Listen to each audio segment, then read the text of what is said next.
Hello everyone, कैसे हैं आप सब। आज इस वीडियो में हम आपके साथ शेयर करेंगे धनतेरस पर यमदीप कैसे और कब जलाया जाता है। धनतेरस पर यमदीप जलाने के क्या क्या नियम होते हैं, किन बातों का हमें ध्यान रखना चाहिए यमदीप जलाते वक्त, और यमदीप जलाना क्यों जरूरी है। फ्रेंड्स, यमदीप खाली एक ही ऐसा दिन है जलाने का जिस दिन जो है ना यम के नाम का दीप जलाया जाता है। धनतेरस पूरे साल भर में ये एक ही दिन ऐसा होता है जिस दिन यम के नाम का दीप जलाया जाता है, और ये एक दीप धनतेरस वाले दिन पूरी रात जलाया जाता है। हर घर के आगे ये दीपक जलता होगा, आपने देखा होगा। ये अभी से नहीं, पुराने समय से चलता आ रहा है। हमारे बड़े बूढ़े जो थे ना, वो आटे का दिया बना के और जो ना घर में ही आटे का दिया बनाते थे। पहले ही मिट्टी के दिया वगैरह बहुत कम आते थे या लेते ही नहीं थे, घर में आटे के दिए से दीपक जलाते थे। तो जिनके घर में यमदीप आटे का बनाया जाता है वो आटे का बना सकते हैं, जिनके घर में मिट्टी का बनाया जाता है वो इस प्रकार का बड़ा सा एक दीपक ले ले, क्योंकि ये दीपक पूरी रात जलना चाहिए। पूरी रात नहीं तो कम से कम 3 बजे तक तो जलना चाहिए, रात के मतलब अंधेरे तक, ठीक है।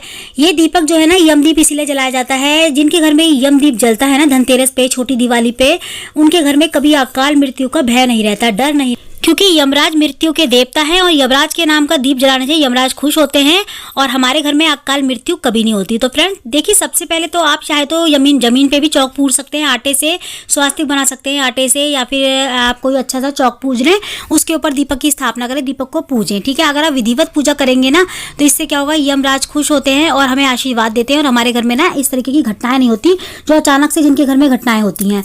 तो हमें क्या करना है, या तो एक प्लेट पे थोड़ा सा एक स्वास्तिक बना लें, उसको हल्दी और रोली से स्वास्तिक को पूजे, क्योंकि पहले गणपति जी को ही हमें याद करना होता है हर चीज में। तो स्वास्तिक का जो स्वरूप है ना वो गणेश जी ही है, तो हमें हल्दी और रोली से स्वास्तिक को पूजना है। उसके बाद हमें इसके ऊपर दीपक रखना है 4 मुखी।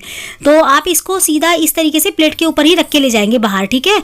घर में इसको पूजना है, खाली घर में जलाना नहीं है, मतलब जलाना घर में है, पूज के जला के हमें तुरंत घर से बाहर लेके जाना होता है इसको। तो हम इसको जला लेंगे। अब इसको सरसों के तेल से जलाया जाता है, इसको देसी घी से नहीं जलाना, हमको सरसों के तेल का ही ये दीपक जलता है।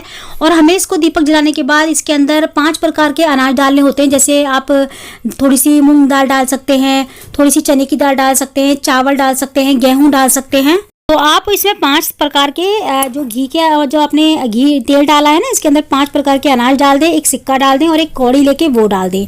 इस तरीके से इसको आपको पूजना है और तिलक करने हैं 4 मुखी को, मतलब जितने भी आपने दीपक जलाए, 4 मुख के दीपक जलाए, अपने चारों को जो है ना बातियों को तिलक करना है। आप चाहें तो फूल भी चढ़ा सकते हैं, मतलब बिना फूल के भी इसको इस तरीके से तैयार कर सकते हैं। अब आपने दीपक हमने तैयार कर लिया है, यम का दीपक हमने घर में ही इस तरीके से तैयार कर लिया है। अब इसको जलने के बाद हमें घर में बिल्कुल नहीं रखना है।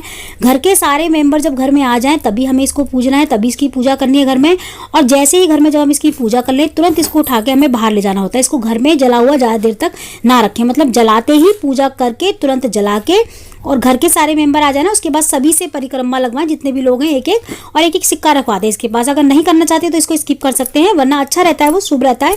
घर में जितने भी लोग मेंबर होते हैं ना, सब इसके साथ परिक्रमा करते हैं तो ठीक रहता है। तो सब जब घर के सारे मेंबर आ जाए उसके बाद इसको जलाना है दीपक को। इस चीज़ का आपको ध्यान रखना है। थोड़े से हाथ में अक्षत लेने हैं, चाहे तो आप एक प्लेट भर के चावल ले जाके उसके ऊपर भी दीपक की स्थापना कर सकते हैं, लेकिन वो चावल आपको सुबह दान करने होंगे। फिर आप इतने चावल ले जाएं हाथ में, और ये चावल जो है ना हाथ में ले जाने के बाद इसी के ऊपर आपको दीपक की स्थापना करनी है। तो हमने दीपक जला लिया है। अब हम इसको घर के बाहर मुख्य द्वार पे लेके जाएंगे। मुख्य द्वार पे इसको, जहाँ नाली होती है ना, जहाँ नाली बहती हुई नाली होती है, उसके ऊपर जो हमारी चौक, तो जो नाली के ऊपर हमारा आने जाने का जो रास्ता होता है ना, बनाया होता है हमने, उसी के ऊपर इस दीपक को लगाना है और दक्षिण दिशा की तरफ मुख करके इस दीपक को लगाना है, दक्षिण दिशा की तरफ इसको लगाना है, ठीक है। और इस चीज़ का ध्यान रखना है, आपको घर के मेंबर सारे घर में ही होने चाहिए। चाहे आपको 11 बज जाए तो 11 बजे ही इस दीपक को जलाएं। और वैसे तो ये दीपक देखिए घर के बड़े ही लोग जलाते हैं, जैसे हमारी सास ससुर वगैरह।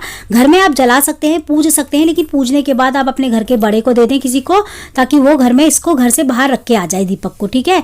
अगर आपके घर में कोई बड़ा नहीं है तो फिर आप खुद भी इसको जला के, मतलब बाहर रख के जलाना तो आपको ही है, बनाना आपको ही है।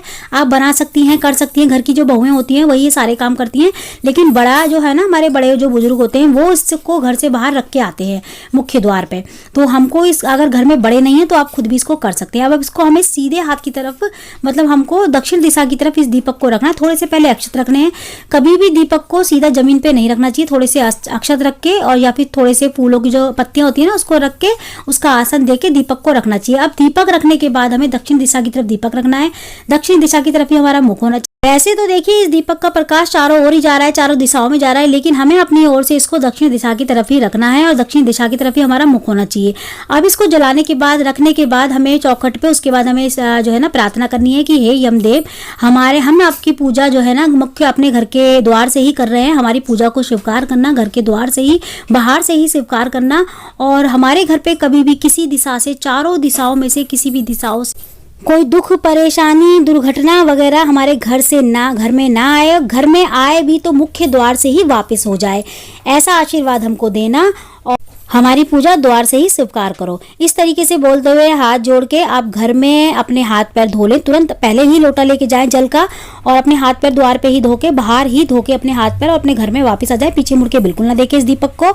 और इस दीपक को सुबेरे आपको क्या करना है, सुबह सुबह जब ये दीपक ठंडा हो जाए, जब ये दीपक ठंडा हो जाए, तो इस दीपक को ठंडा होने के बाद आपको क्या करना है, इस दीपक को अगर आपने मिट्टी का दीपक जलाया तो किसी पेड़ वगैरह के नीचे रखा है, जैसे पीपल का पेड़, बरगद का पेड़ हो गया, या आपको इसका जल विसर्जन कर देना है। अगर आटे का दीपक है तो गाय वगैरह खा लेंगी। जो इसके अंदर आपने सिक्का रखा है, कौड़ी रखी है, कौड़ी को उठा के आप साफ करके दोबारा से अच्छे से धो के इसको रख लें, और सिक्का है वो किसी को दान कर दें। और जो नीचे चावल हैं आपने रखे हैं, वो चींटी वगैरह खा लेंगी। जो घर में आपने चौक वगैरह पूजा होगा उसको आप साफ कर दें। अगर आपने रोली से प्लेट में बनाया है तो आप प्लेट साफ कर दें। आपने जमीन पर बनाया आटे वगैरह से तो अब उसको उठा के चींटियों को दे दें। इस तरीके से हमें यमदीप जलाना होता है। और एक चीज का आपको ध्यान और रखना है, यमदीप को ठंडा होने के बाद कभी भी घर के अंदर बिल्कुल ना लेके आए, बाहर से ही विसर्जन कर दें इसका है, और विसर्जन करना होता है। यमदीप जलाने से हमारे घर में अकाल मृत्यु का भय नहीं रहता, और जो हमारे घर में दुर्घटनाएं होती हैं, परेशानियां आती हैं अचानक से, उन सभी चीज़ों से हमें मुक्ति मिलती है यमदीप जलाने से। तो आज की वीडियो में इतना ही, मिलती हूँ मैं अगली वीडियो में। जब तक के लिए जय माता दी,